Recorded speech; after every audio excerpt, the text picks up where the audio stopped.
Have you ever thought before, I want to grow some winter squash, some like butternut squash, or pumpkins, or acorn squash, or delicata squash, or um, any kind of winter squash like that, but thought, no, can't do it because I don't have that much space and it crawls everywhere and gets in the way of everything, and you need a lot of space for that. And I used to think that too, you need space for those kind of squash. But this year I grew my butternut squash up vertically, and I'm surprised how well it did. Anytime it would shoot out, I try to guide the vines back into the cage area. I use a tomato cage for it to crawl up of, a big tomato cage. And every time it had vines that would poke out, I would either cut them off if I couldn't guide them back into the cage. But if I could guide them back into the cage, I'd guide them back in towards the cage. And I'd cut off a lot of vines that would go out. And I'm surprised how well it did. Right now there's six good-looking butternut squashes on this plant, and it's only taken up like 4 feet. So imagine that. Imagine if you got 6 butternut squashes for every plant, and you planted, all you need to do is plant, say you plant 4 plants. That's potential 24 butternut squashes. That's a lot for the winter. I mean, how many weeks are in a winter? In Northern California, it's like 5 months. So that's like 20 months. You're not going to eat butternut squash that often. So you can actually do winter squash in a small space, I realize. And here it is. Here's the plant. Here's the butternut squash. Okay? You got tomatoes, you got eggplants, another tomato, and it's just one of the elements right in the middle of this row. You can still kind of walk through this row.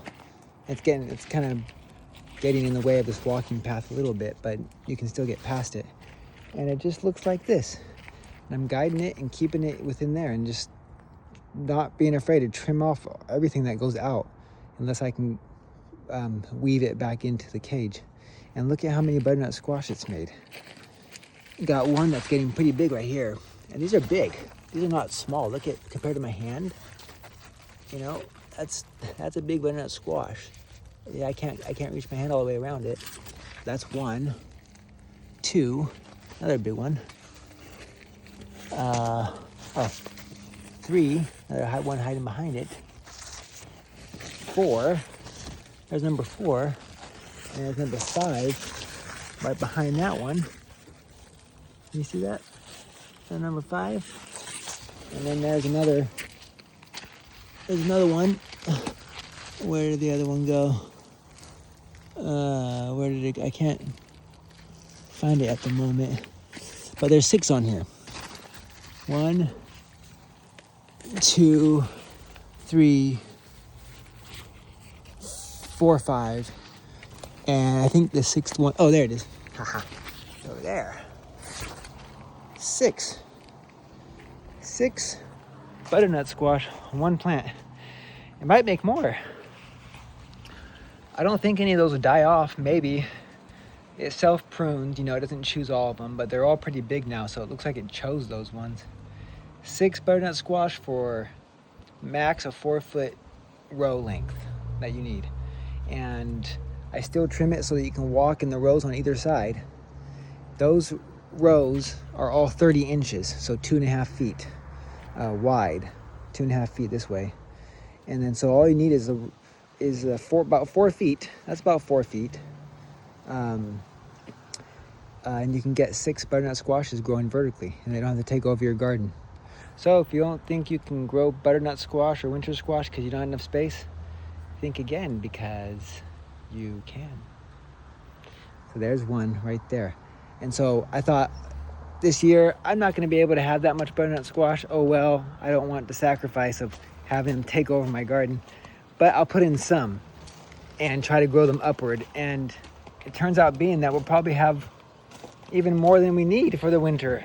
Because here's the other one. I'm doing delicata squash and acorn squash, and I'm growing them up in this cage thing. And look at this. They're growing everywhere. We got the other delicata, another delicata, acorn right there, another acorn down in there, and that's just, and then another acorn even further down. I don't know if you can see that, but that's just this one spot. You know, this is like 8 feet long, because there's, I think, 2 delicatas and maybe 2 acorns or something like that.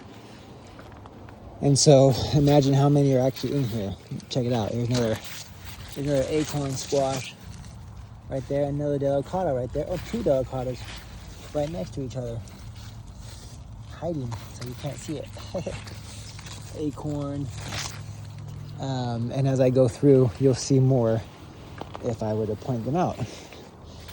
But basically, I think we'll be just fine with plenty of winter storage squash for this year, even just using a small amount of space. Look at these, a little acorn, another acorn. We're growing them vertically.